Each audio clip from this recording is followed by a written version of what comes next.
Hello, students. How are you all? I hope you are fine. We are reading chapter 5th, A Visit to Cambridge, and we have read the page first of this chapter already. Today, we'll take it further. We'll continue our study regarding this chapter. Okay, as I told you, that two personality who are disabled physically, but they get together and made a conversation with each other. तो हम देखते हैं कि वो आपस में मिलते हैं और कन्वर्सेशन करते हैं। उनके बीच में क्या कन्वर्सेशन होती है, इसी को हम आगे देखने वाले हैं। तो लेट्स स्टार्ट नाउ। तो अब मैं आगे ले रहा हूँ, जहाँ से मैंने स्टॉप किया था वहीं से हम आगे बढ़ रहे हैं।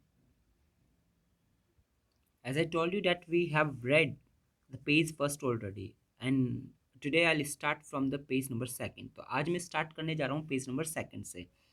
ओके, और आपको कुछ बताने से पहले हम यहाँ पे एक पिक्चर है उसके बारे में डिस्कशन करेंगे, and then will read this chapter. तो आप ये पिक्चर क्लियरली देख पा रहे होंगे। This picture is of Stephen Hawking's की। ये जो पिक्चर है वो किसकी है?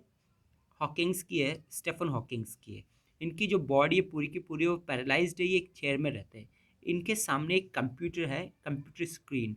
ओके, और अपनी फिंगर्स के थ्रू ये कुछ टाइप करते हैं, जो भी इनकी फीलिंग्स होती है, और जो टाइप करते हैं या जो भी वो सेंस करते हैं, जो भी वो लिखते हैं वर्ड्स वगैरह, वो वॉइस के रूप में बाहर आते हैं, वो जो बात बताते हैं। ओके, इनके माइंड में जो भी चल रहा होता है ये मशीन सेंस करके स्क्रीन पे शो करती है और उसका वो रिप्लाई देते हैं। किसके थ्रू? कंप्यूटर के थ्रू। वो बोल नहीं पाते हैं ढंग से, उनकी बॉडी मूव नहीं कर पाते, उनके पैर हो चाहे कुछ भी, कुछ पार्ट उनका मूव नहीं कर पाते। उनकी फिंगर्स है वो भी अ लिटिल बिट मूव होती है, एक्टिव रहती है।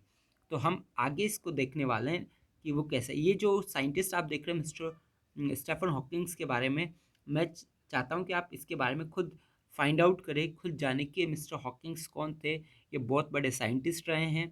ये इन्होंने इसाक न्यूटन की जगह इनको यूनिवर्सिटी में जगह मिली, कैम्ब्रिज यूनिवर्सिटी के अंदर। तो काफ़ी बड़े साइंटिस्ट रहे हैं ये फिज़िक्स के अंदर, जिनकी जो डेथ है वो इसी ईयर में हुई थी और न्यूज़पेपर में भी आया था। तो आप देखिए, इसको जाने। Now let's start. तो अब हम स्टार्ट करते हैं। आई हैव नॉट बिन ब्रेव। तो ये मिस्टर हॉकिंस बोल रहे हैं कि मैं ब्रेव था ही नहीं, मैं ब्रेव नहीं हूँ। Said his disembodied computer voice. ये तो बोल नहीं सकते, तो ये I have not been brave किसने कहा? जब इन्होंने फिंगर से कुछ टाइप किया, तो ये जो स्क्रीन है, इस स्क्रीन के आसपास स्पीकर लगा, उससे आवाज़ आई कि आई हैव नॉट बिन ब्रेव। तो ये इन्हीं के वर्ड्स थे जो कंप्यूटर वॉइस के रूप में आ रहे थे। The next afternoon I have had no choice. कि अगले आफ्टरनून के मेरे पास में और कोई चॉइस तो थी नहीं। श्योरली आई वॉन्टेड टू से, मैं कहना चाहता था, living creatively within reality of his disintegrating body was a choice. कि living creatively with the reality of his disintegrating body. ये डिस इंट्रीगेटिंग बॉडी कैसे हो गई? क्योंकि इनका जो बॉडी का पार्ट है वो काम ही नहीं कर रहे हैं, अलग अलग हो गए हैं। कि जो वास्तविकता से अगर हम बात करें कि क्या वो चाहते थे कि उनके हर बॉडी का जो पार्ट है वो क्रिएटिवली लिव करे। सारे जो बॉडी पार्ट, कौन नहीं चाहेगा नॉर्मल लाइफ जीने के लिए, सभी चाहेंगे। लेकिन इनके बॉडी के पार्ट थे वो वर्क नहीं करते थे। But I kept quite. मैं पूछना चाहता था लेकिन मैंने नहीं पूछा। आई केप्ट क्वाइट, मैं चुप रहा। Because I felt guilty every time. क्योंकि मुझे गिल्टी फील हो रहा था, मुझे बहुत बुरा लग रहा था। When I spoke to him, जब मैं उनसे बोल रहा था। फोर्सिंग हिम टू रिस्पॉन्ड, उन्हें फोर्स करा था कि आप भी रिस्पॉन्ड करो, आप भी आंसर दीजिए। There he was tapping at the little switch in his hand. और जब वो आंसर देते तो वो उनकी जो स्विच है उनके हैंड के अंदर, उनके हैंड के पास में जो स्विच था उसको टैप करते, उस पर हाथ लगाते, and trying to find the word on his computer. उसके बाद में वो वर्ड्स फाइंड आउट करने की कोशिश करते computer, with only with the only bit of moment left to him. किसके जरिए? जो थोड़ी बहुत मोमेंट उनमें बची हुई थी उससे। इस लॉन्ग पेल फिंगर्स जो किसके अंदर थी? उनकी पीली पीली और बड़ी बड़ी फिंगर्स के अंदर कुछ लाइफ थी, उसके थ्रू ही वो बोलने की कोशिश करते हैं। Every so often, her bar, his eyes would shut in frustrated exhaustion. तो हर बार उनकी आंखें बंद हो जाती थकावट की वजह से। मतलब जब जवाब देते तो उन्हें बहुत ज़्यादा प्रयास करना पड़ता था, तो हर बार उनकी आंखें शट होती। And sitting opposite him I could feel his anguish and mind buoyant with thoughts. और उनके सामने बैठकर मुझे ऐसा फील हुआ कि वो एंग्वेश थे, उनका जो माइंड था वो काफ़ी बायोन था, काफ़ी वाइब्रेंट था, उनके थॉट्स हमेशा चलते रहते, माइंड काफ़ी एक्टिव था। किससे? थॉट से। That came out frozen phrases and sentences stiff as a corpses. और मानो कि वो जो फ्रेजेस है, सेंटेंस है, मानो कि एक लाश से बाहर आ रहे हो, कि उनको देखने के बाद में आपको ऐसा लगेगा कि आप किसी लिविंग बीइंग से नहीं मिल रहे, आप किसी डेड बॉडी से मिल रहे हो, लेकिन फिर भी उनके जो थॉट्स है वो ऐसा लग रहा था जैसे कि मानो कि एक डेड बॉडी से बाहर निकल के आ रहे हो, क्योंकि उनको पैरालिसिस में जो बॉडी है वो पूरी इनएक्टिव हो जाती है। बिल्कुल बॉडी ऐसे हो जाती है जैसे कि कोई डेड बॉडी हो, उस प्रकार से हो जाता है जब किसी भी पार्ट को पैरालिसिस हो जाता है। तो a lot of people seem to think lot of people seem to think that disabled people are chronically unhappy। कुछ बहुत सारे लोग ऐसा सोचते हैं कि जो डिसेबल्ड पीपल होते हैं, देखो we are abled, we have everything, we are normal people, so we can say that we are abled. तो हम एबल है क्योंकि हमें कुछ भी ऐसा नहीं है जो हम नहीं कर पाए। एवरी जो बॉडी पार्ट हमारा वो वर्किंग में है, तो हम नॉर्मल बीइंग है। लेकिन जिनके बॉडी पार्ट एक्टिव नहीं है या कोई बॉडी पार्ट उनका इनएक्टिव है, तो वो डिसेबल्ड पीपल कहलाते हैं, जिससे कि हॉकिंग्स। तो disabled people are chronically unhappy. Chronically का मतलब शुरुआत से, जन्म से। तो कुछ लोग ये मानते हैं कि जो डिसेबल्ड पीपल होते हैं वो अनहैप्पी रहते हैं, सैड रहते हैं। I know that's not true my self. मैं जानता हूँ कि ये सच नहीं है, मेरे साथ तो सच नहीं है, कि मैं तो हमेशा दुखी नहीं रहता, लेकिन लोग सोचते हैं कि दुखी रहते, लेकिन मैं दुखी नहीं हूँ। Are you often laughing inside? क्या आप भी लाफ करते हो अंदर से? क्या आपको भी खुशी मिलती है? क्या आप भी स्माइल करते हो, लाफिंग करते हो? अबाउट 3 मिनट्स लेटर, 3 मिनट बाद में, he responded, I find it amusing when people patronize me। तो उन्होंने जवाब दिया कंप्यूटर में टाइप करके कि मुझे भी बड़ा अच्छा फील होता है, अम्यूज फील करता हूँ, मैं भी हैप्पी फील करता हूँ जब लोग मुझे पेट्रोनाइज करते हैं, जब मेरा फेवर करते हैं, मेरी तारीफ करते हैं, तो I feel happy, I laugh inside. तो वो कह रहे हैं कौन? Stephen Hawking's. And do you find it annoying when someone like me comes and disturb you in your work? And आपको गुस्सा आता है? डू यू फाइंड अनोइंग, क्या आपको गुस्सा आता है जब कोई भी व्यक्ति मेरे जैसा आपके पास में आता है और आपको डिस्टर्ब करता है आपके काम में? तो feel do you find it annoying, do you feel annoying? तो आपको ऐसा अनोइंग फील होता है, गुस्सा आता है? The answer fledged. तो आंसर आता है सामने से, क्या आता है? यस, हाँ, कि मुझे भी गुस्सा आता है। तो वो बोल रहे कि मैं भी, मेरी जो फीलिंग्स है वो भी नॉर्मल बींग्स की जैसे।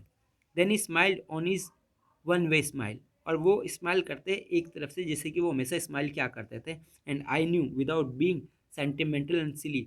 और मैं जानता था बिना भावुक हुए और बिना मूर्खता दिखाए हुए, मैं ये जानता था। I was looking at one of the most beautiful man in the world, कि मैं मोस्ट ब्यूटीफुल जो आदमी उनमें से एक आदमी की तरफ मैं देख रहा हूँ, उनसे मिल रहा हूँ, कि काफ़ी ग्रेट मैन है। उन ग्रेट मैन में से मैं आज एक ग्रेट मैन के साथ में बैठा हुआ हूँ। A first glimpse of him is shocking. मतलब पहली बार जब आप उनको देखोगे, फर्स्ट जो ग्लिम्स होगी, फर्स्ट जो झलक होगी, ठीक है ना, वो शॉकिंग होती है। Because he is like a still photograph, क्योंकि वो बिल्कुल फोटोग्राफ की तरह, जैसे फोटोग्राफ हिल डुल नहीं सकती, एक ही जगह टंगी रहती है, उसी प्रकार से वो भी एक ही जगह रहता है। इसलिए हम बोल सकते हैं कि आप जैसे कि मानो कि एक फोटोग्राफ के सामने हो। As if all the pictures of him in magazines and newspaper have turn three dimensional. कि मानो कि जो पिक्चर्स हैं, जैसे कि मैगजीन्स में आपने या न्यूज़पेपर में उनकी जो पिक्चर्स देखी हो, तो मानो कि वो सारी पिक्चर्स 3 डायमेंशनल में आ गई हो, त्रिकोणीय आ गई हो, 3 दिशाओं से आ गई हो, और वो एक मतलब कि ऑब्जेक्ट के रूप में दिखाई दे रही हो। तो कहने का मतलब आप उनको पिक्चर में देखो या रियल लाइफ में देखो, कोई ज़्यादा फर्क नहीं पड़ेगा, क्योंकि वो वैसे ही ये बिल्कुल कुछ बोलते नहीं है, कुछ मूवमेंट नहीं है। तो आपको ऐसा फील होगा कि जैसे कि आप उनको फोटोग्राफ्स में ही देख रहे हो। Next, then you see the head twisted sideway into a slum, the torso shrunk inside the pale blue shirt, the vested legs. You look at his eyes, which can speak still. They are they are saying something huge and urgent. It is hard to tell what. And you see, और जैसा जैसे कि आप देखते हो, the head twisted sideways into slums, कि क्या कह रहे हैं कि उनका जो हेड है वो ट्विस्टेड है, मुड़ा हुआ है साइडवेज, एक तरफ से दूसरी तरफ क्या करता है, इधर उधर हिलता डुलता रहता है। ओके, तो कहने का मतलब एक जगह वो उसको कंट्रोल नहीं कर पाते अपने हेड को, जैसे आपको नींद में होता है, नींद में हमारा सिर किधर भी चला जाता है, उसी प्रकार का उनका जो हेड है वो भी साइड वेज में क्या होता रहता है, ट्विस्ट होता रहता है स्लम्प्स के जरिए। And the torso shrunk inside the pale blue shirt, और वो जो टॉर्सो है उनका जो हेड है वो ऐसे ही मानो कि वो सिकुड़ रहा है किसके अंदर, उनकी ब्लू रंग की शर्ट के अंदर। एंड द वेस्टेड लेग्स, और उनके जो देखो लेग्स को भी वेस्टेड बोला है, बेकार में लेग क्योंकि किसी काम के नहीं, तो वेस्टेड लेग्स बोल दिया। You look at his eyes, अगर आप उनकी आइज़ की तरफ देखोगे, विच कैन स्पीक, उनकी आइज़ बोलती है स्टिल, कि मैं आपको लगेगा कि वो कुछ ना कुछ बोल रहे हैं अगर आप उनकी आइज़ की तरफ देखोगे। And they are saying something huge and urgent, and आप फील करोगे कि जैसे कि मानो कि वो कुछ बड़ी बात और कुछ अर्जेंट बात बोल रहे हैं।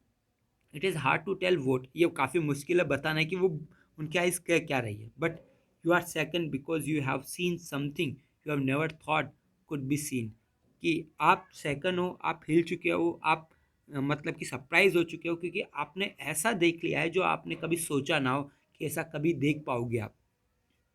Before you like a lantern whose walls are worn so thin you glimpse only the light inside, and is the incandescence of a man. The body almost irrelevant exists only like a cast made of shadow. देखिए क्या कह रहे हैं आप, before you आपके सामने, like a lantern whose wall are warm, कि मतलब कि वो बिल्कुल लैंटन की तरह है, जिनकी मतलब कि लैंटन लगी हुई है और जिनकी जो वॉल है आर वॉन, वो क्या हो चुकी हो, वॉन हो चुकी हो, पुरानी हो चुकी हो, ऐसा बोल रहे हैं। So thin your glimpse only the light inside, और आप उनकी जो ग्लिम्स है, जो झलक है, वो अंदर से थोड़ी बहुत ही देख पाओगे, समझ नहीं पाओगे, ठीक है। एंड द इनकेंडेंस ऑफ मैन, मतलब कि जिस प्रकार से उस विचित्र व्यक्ति को आप देखोगे, जो ग्रेट साइंटिस्ट है। The body almost irrelevant, body बिल्कुल इरेलीवेंट है, उसका कोई मतलब नहीं है। Exist only like a case made of shadows, और मानो कि वो बॉडी इसलिए ताकि उनके शेडो बन सके, उनकी छाव बन सके, मतलब कि बॉडी का कोई मतलब नहीं है, बॉडी उनकी बिल्कुल भी एक्टिव नहीं है। So that I no believer in eternal souls, हालांकि मैं इटर्नल सोल्स में विश्वास नहीं करता।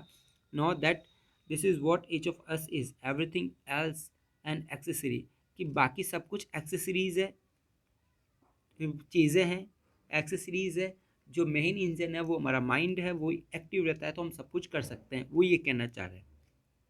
What do you think is the best thing about being disabled, सबसे अच्छी चीज़ क्या है, बेस्ट चीज़ क्या है डिसेबल होने में, उन्होंने उनसे पूछा। आई आस्क्ड हिम अर्लियर, मैंने ये पूछ लिया। I don't think there is anything good about being disabled, और स्टेफन हॉकिंस ने जवाब दिया, आई डोंट थिंक, कि मुझे नहीं लगता कि कोई अच्छी चीज़ होगी डिसेबल्ड होने में।